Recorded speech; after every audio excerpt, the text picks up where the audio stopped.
मैरा प्रखंड के कबीरपुर पंचायत के इमलौली गांव में रविवार को 1 बीघा जमीन पर हुए अवैध कब्जा को लेकर प्रशासन का बुलडोजर चलाकर अतिक्रमण मुक्त किया जाएगा। यह जानकारी अंचलाधिकारी राहुल कुमार ने दिया है। उन्होंने बताया है कि सरकारी जमीन पर वर्षों से अवैध कब्जा किया गया था। जिला से निर्देश मिलने के बाद भूमि को अतिक्रमण मुक्त कराया जाएगा। इसके लिए पुलिस बल सहित अंचल के कर्मी मौजूद रहेंगे।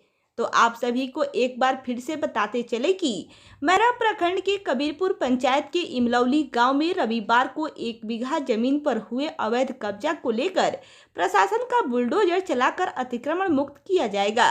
यह जानकारी अंचलाधिकारी राहुल कुमार ने दिया है। उन्होंने बताया है कि सरकारी जमीन पर वर्षों से अवैध कब्जा किया गया था। जिला से निर्देश मिलने के बाद भूमि को अतिक्रमण मुक्त कराया जाएगा। इसके लिए पुलिस बल सहित अंचल के कर्मी मौजूद रहेंगे।